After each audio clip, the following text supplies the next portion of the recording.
Hello students, कैसे हो। मैं संदीप शर्मा और आप देख रहे हो मेरा यूट्यूब चैनल बिग्स इंस्टीट्यूट, जिस पे आपका स्वागत है। जो भी बच्चे मेरे चैनल पे नए हैं वो मेरे चैनल को सब्सक्राइब कर लें और उसी के साथ साथ बेल आइकन को भी दबा लें, ताकि जैसे ही कोई नया वीडियो अपलोड हो उसका तुरंत नोटिफिकेशन बच्चे को रिसीव हो सके।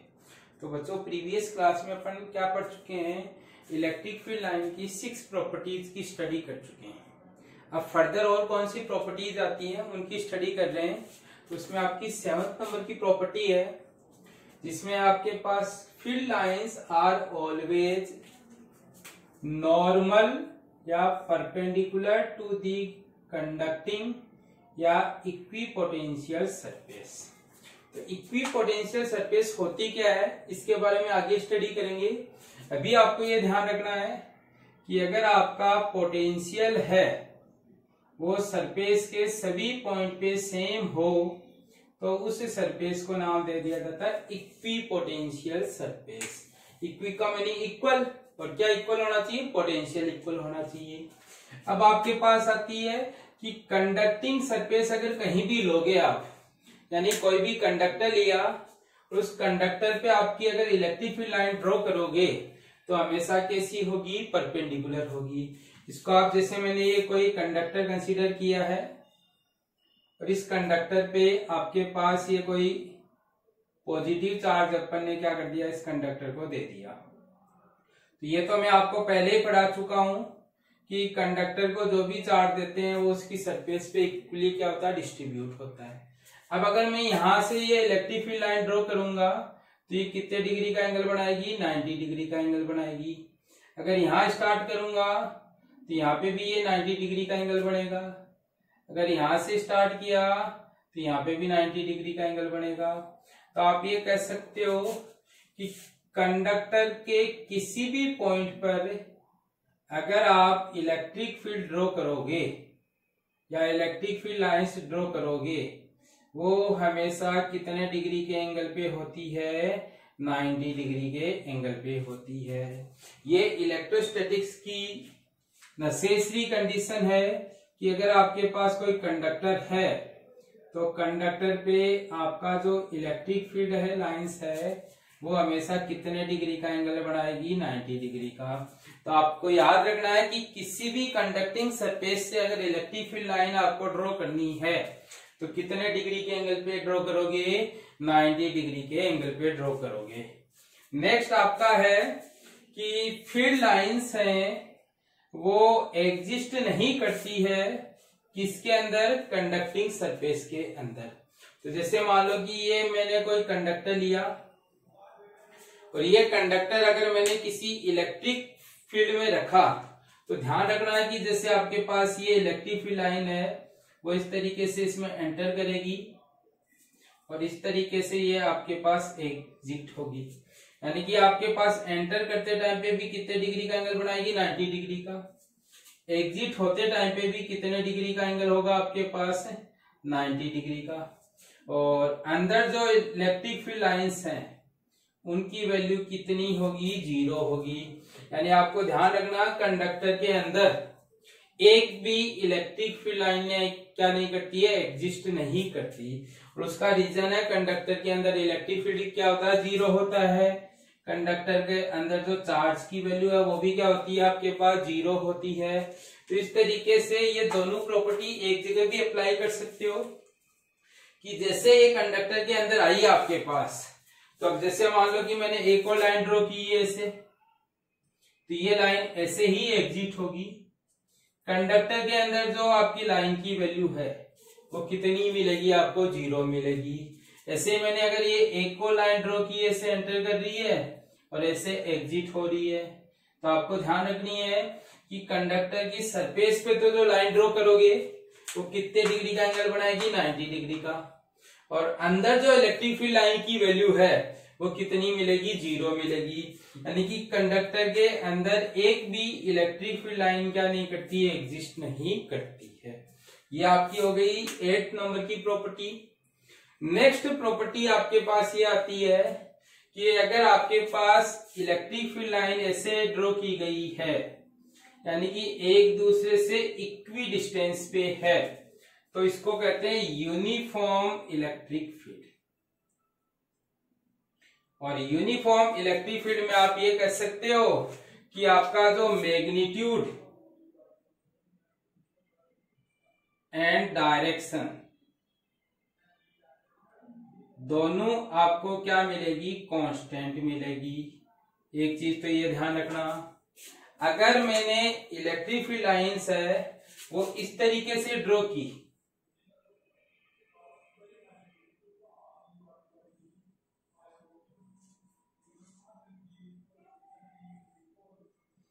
तो इस तरीके की इलेक्ट्रिक फील्ड लाइन है, तो किसको रिप्रेजेंट करती है, आपकी नॉन यूनिफॉर्म इलेक्ट्रिक फील्ड को रिप्रेजेंट करेगी। अब इस नॉन यूनिफॉर्म इलेक्ट्रिक फील्ड में आप ये कह सकते हो कि जो आपका मैग्नीट्यूड है वो तो कांस्टेंट है, बट आपकी जो डायरेक्शन है वो कैसी है, वेरिएबल है। और इसको आप डायग्राम से विजुअलाइज भी कर सकते हो कि देखो इस पॉइंट पे डायरेक्शन आपकी ऐसे है, इस पॉइंट पे डायरेक्शन ऐसे है, इस पॉइंट पे डायरेक्शन ऐसे है।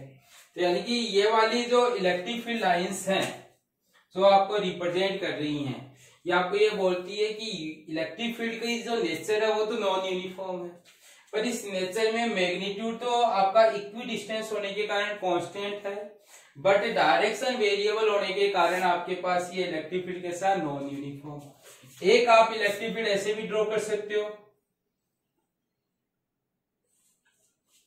इस इलेक्ट्रिक फील्ड में भी आपकी नेचर है वो कैसी है, नॉन यूनिफॉर्म नेचर है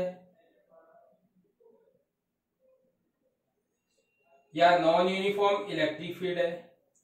बट आपको इसमें एक और चीज ध्यान रखनी है कि यहां आपका जो मैग्नीट्यूड है एंड जो डायरेक्शन है वो दोनों ही कैसी मिलेगी, आपको वेरिएबल मिलेगी। तो आपको ध्यान रखना है कि अपन ने स्टार्टिंग में ये पढ़ा था कि इलेक्ट्रिक फील्ड लाइन की हेल्प से अपन इलेक्ट्रिक फील्ड को ग्राफिकली रिप्रेजेंट कर सकते हैं।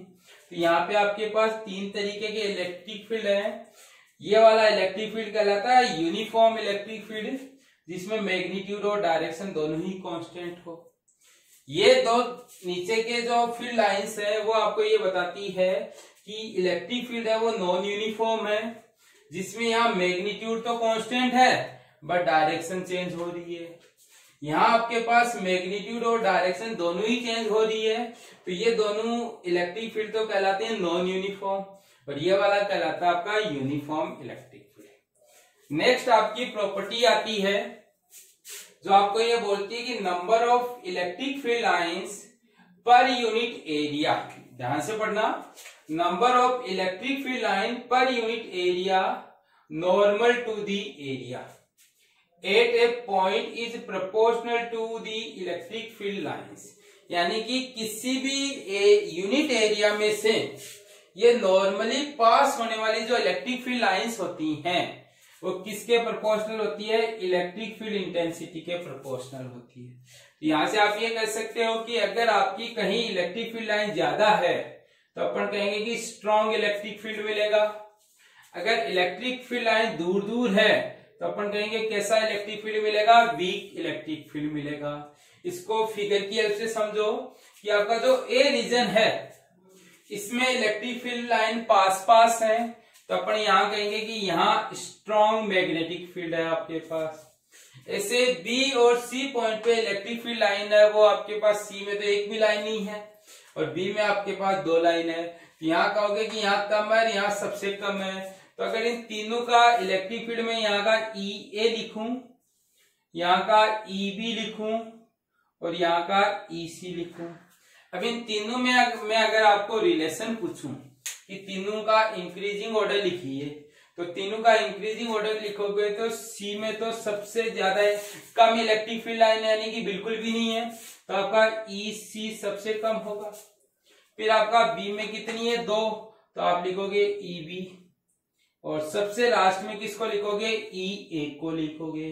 तो अगर कोई बच्चा ये पूछना चाहे कि ये ऑर्डर कैसे आया, तो इस ऑर्डर को आप ऐसे बोल सकते हो कि इन तीनों में अपन को देखने पे पता चल रहा है कि यहाँ इलेक्ट्रिक फील्ड लाइन ज्यादा है, तो यहाँ इलेक्ट्रिक फील्ड ज्यादा होगा। यहाँ इलेक्ट्रिक फील्ड लाइन सबसे कम है, यानी यहाँ इलेक्ट्रिक फील्ड क्या होगा, सबसे कम होगा। तो आप कह सकते हो मैक्सिमम या स्ट्रॉन्ग इलेक्ट्रिक फील्ड तो ए पर है, और वीक इलेक्ट्रिक फील्ड किस पे है, सी पर, और बी में मॉडरेट है। तो आप कह सकते हो इन तीनों का ऑर्डर है वो इस तरीके से आ गया आपके पास। तो ये आपके पास कुछ प्रॉपर्टीज हैं इनकी इलेक्ट्रिक फील्ड लाइंस की, जिनको आप क्या कर सकते हो, डिफाइन कर सकते हो। कोई दिक्कत नहीं है बच्चों, क्लियर है? किसी को कोई दिक्कत हो तो वो कमेंट सेक्शन में कमेंट करके जरूर पूछ ले। आप इसका स्क्रीनशॉट ले लीजिए।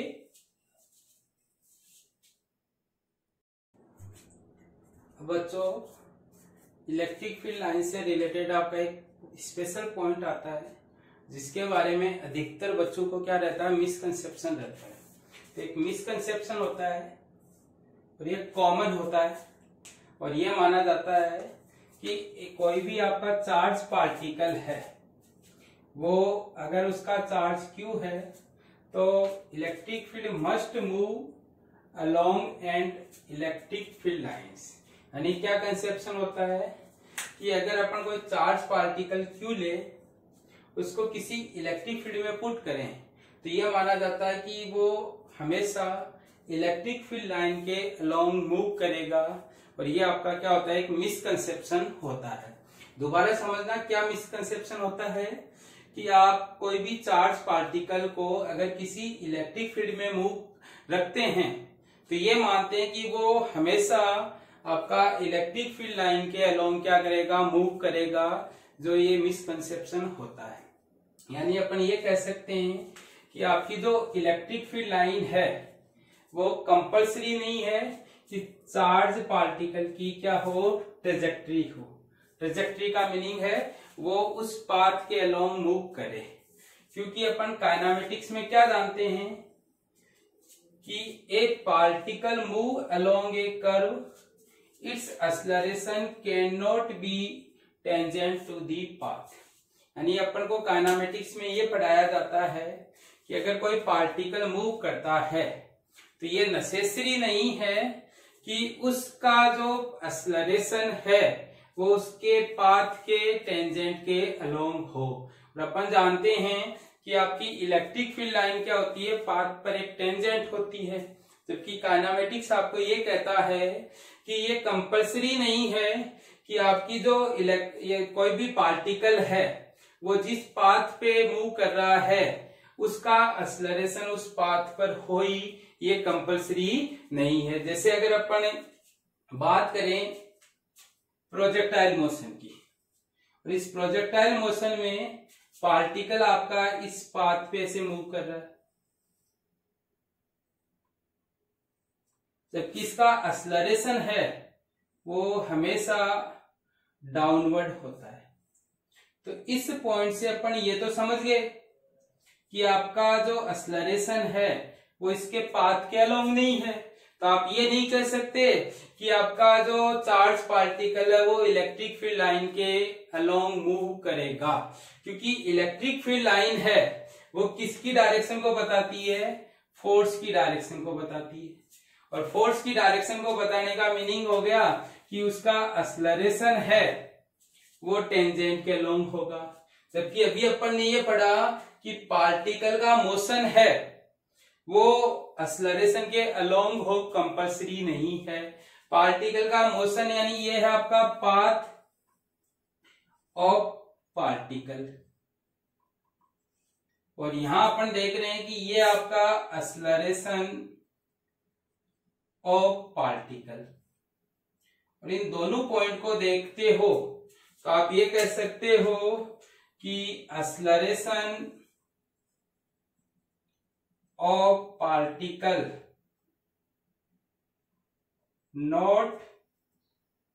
is not along path of particle।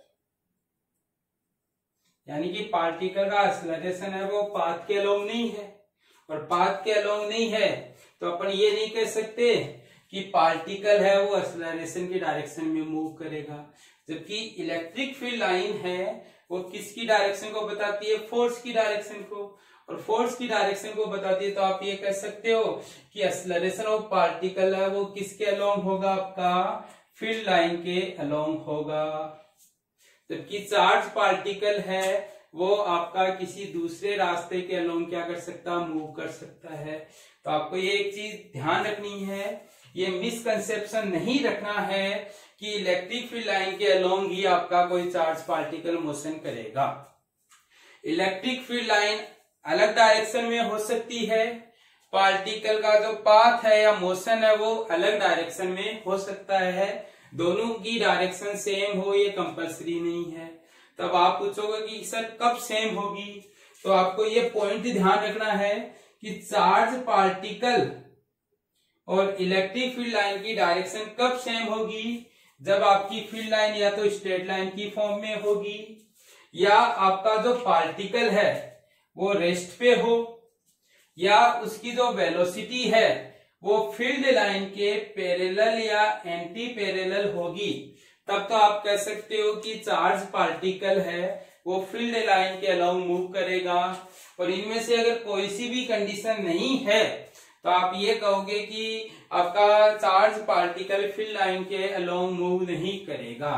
तो आपको दिमाग में ये पॉइंट बिठा के रखना है कि आपका जो चार्ज पार्टिकल की ट्रेजेक्ट्री है वो इलेक्ट्रिक फील्ड लाइन के सेम हो ये कंपलसरी नहीं है, केवल इस कंडीशन में सेम होगी, अदरवाइज आपकी क्या होगी, डिफरेंट होगी। तो ध्यान रखना है बच्चों, ये मिसकंसेप्शन नहीं रखना है। एक बार दोबारा से समझ लो जो पॉइंट लिखा अपन ने, उस पॉइंट का मीनिंग।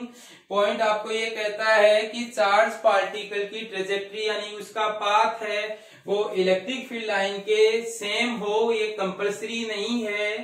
क्यों कंपलसरी नहीं है, अपन ने यहाँ पे एक एग्जाम्पल देखा और उस एग्जाम्पल में अपन ने ये देखा कि इसमें उसका पाथ तो अलग है और उसका एक्सेलरेशन अलग है, यानी कि पार्टिकल का मोशन का पाथ अलग हो सकता है और उसका एक्सेलरेशन अलग हो सकता है। यानी कि आप ये नहीं कह सकते हो कि पार्टिकल आपका ऑब्जेक्ट के एक्सेलरेशन के अलोंग मूव करेगा। और आपकी इलेक्ट्रिक फील्ड लाइन किसकी डायरेक्शन को बताती है, फोर्स की डायरेक्शन को, और फोर्स की डायरेक्शन के बेसिस पे अपन कह सकते हैं कि पार्टिकल का एक्सेलरेशन फील्ड लाइन के अलोंग होगा। अब अभी अपन ने यहाँ देखा कि एक्सेलरेशन जिधर हो उधर पार्टिकल मूव करे ये कंपलसरी नहीं है, तो इसलिए आप ये कह सकते हो कि इलेक्ट्रिक फील्ड लाइन है वो आपकी चार्ज पार्टिकल की ट्रेजेक्ट्री नहीं होती है, ये आपको दिमाग में रखना है। अब कोई स्टूडेंट ये पूछ सकता है कब इक्वल होगी, तो तब इक्वल होगी जब फील्ड लाइन या तो स्ट्रेट लाइन की फॉर्म में होगी, या चार्ज पार्टिकल रेस्ट पे होगा, या उसकी जो वेलोसिटी है वो पैरेलल या एंटी पैरेलल होगी फील्ड लाइन के, तब तो पार्टिकल की ट्रेजेक्ट्री और इलेक्ट्रिक फील्ड लाइन सेम होगी। यानी कि इस केस में आप ये कह सकते हो trajectories of charge particle and electric field lines same होगी। और अगर इनमें से कोई सी भी कंडीशन नहीं है तो आप लिख सकते हो अदरवाइज बोथ आर डिफरेंट, यानी कि दोनों क्या होगी, आपकी डिफरेंट होगी। तो ये पॉइंट क्लियर हो जाना चाहिए बच्चों, ये पॉइंट आपको कोई नहीं बताएगा, ध्यान रख लेना। और इस पॉइंट पे बच्चों को मिसकंसेप्शन रहता ही रहता है कि पार्टिकल की ट्रेजेक्ट्री और इलेक्ट्रिक फील्ड लाइन हमेशा सेम होती है, जो कंपलसरी नहीं है। पार्टिकल की ट्रेजेक्ट्री और इलेक्ट्रिक फील्ड लाइन है वो हमेशा सेम नहीं होती है, वो सेम तभी होती है जब फील्ड लाइन या तो स्ट्रेट लाइन की फॉर्म में होगी, या आपका पार्टिकल रेस्ट पे होगा, या पार्टिकल की वेलोसिटी फील्ड लाइन के पैरेलल या एंटी पैरेलल है, तब तो दोनों की ट्रेजेक्ट्री और इलेक्ट्रिक फील्ड लाइन सेम होगा। अदरवाइज आपके पास क्या होगी, डिफरेंट होगी। कोई दिक्कत नहीं है बच्चों, इस पॉइंट में क्लियर है। तो बच्चों ये आपका इलेक्ट्रिक फील्ड लाइन का जो पॉइंट है वो कंप्लीट हो गया है। किसी बच्चे को अगर कोई दिक्कत हो तो वो कमेंट सेक्शन में कमेंट करके या व्हाट्सएप नंबर पे व्हाट्सएप करके पूछ सकता है। उसका जो भी डाउट होगा उसको क्लियर किया जाएगा। और बच्चों, चैनल को सब्सक्राइब करना ना भूलें और उसी के साथ साथ आप वीडियो को देखने के बाद में वीडियो को लाइक भी कीजिए और शेयर भी कीजिए। Thank you.